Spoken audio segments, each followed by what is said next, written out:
IPL ২০২৪ আসরের ২৯তম ম্যাচে মুখোমুখি হচ্ছে পাঞ্জাব সুপার কিংস বনাম লখনৌ সুপার জায়ান্টস।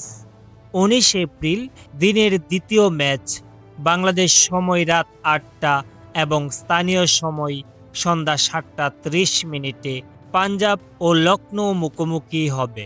আর এই ম্যাচে কোন দল জিতবে? প্রতি ম্যাচের মতো এবারও আইপিএল ২০২৪ আসরের ২৯তম ম্যাচটিকে নিয়ে ভবিষ্যৎবাণী করেছেন আমাদের জ্যোতিষী বিড়াল।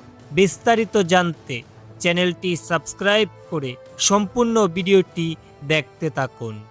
রোববার ১৯ এপ্রিল পাঞ্জাব সুপার কিংস ও লখনৌ সুপার জায়ান্টস এবারের আইপিএল সিজনের ১৯তম ম্যাচে মুখোমুখি হবে। আর এই ম্যাচটিতে কোন দল জিতবে তা নিয়েই ইতোমধ্যেই ক্রিকেট পাড়ায় নানা আলোচনা সমালোচনা হচ্ছে। এদিকে দর্শক, এখন পর্যন্ত আইপিএলের চলতি আসরে পাঞ্জাব সুপার কিংস ৫টি ম্যাচ খেলে ৪টিতেই জয় নিয়ে এবং একটি ম্যাচ বৃষ্টির জন্য অমীমাংসিত থেকে ১১ পয়েন্ট নিয়ে পয়েন্ট টেবিলের শীর্ষস্থানে অবস্থান করছেন। অন্যদিকে লখনৌ সুপার জায়ান্টস ৫টি ম্যাচ খেলে ২টিতে জয় তুলে এবং ৩টি ম্যাচেই হার নিয়ে পয়েন্ট টেবিলের ৭ নম্বরে অবস্থান করছেন। এছাড়াও এই দু দলের অতীতের পরিসংখ্যান দেখে জানতে পারি যে এখন পর্যন্ত আইপিএল ইতিহাসে দু দল মোট ৬টি ম্যাচে একে অপরকে মোকাবেলা করেছে। এই ৬টি ম্যাচের মধ্যে পাঞ্জাব ৩টি এবং লখনৌ ৩টি ম্যাচে জয়লাভ করেছে।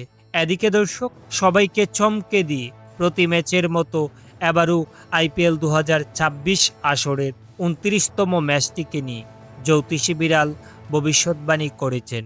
সেই ভবিষ্যৎবাণী অনুযায়ী এই ম্যাচে জয় পেতে পারে পাঞ্জাব সুপার কিংস। তো প্রিয় দর্শক, আইপিএল ২০২৪ আসরের ২৯তম ম্যাচটি নিয়ে আপনাদের মতামত কি? কোন দল জিতবে বলে আপনি মনে করছেন তা অবশ্যই আমাদের কমেন্ট করে কমেন্ট বক্সে জানাতে ভুলবেন না। ধন্যবাদ সবাইকে।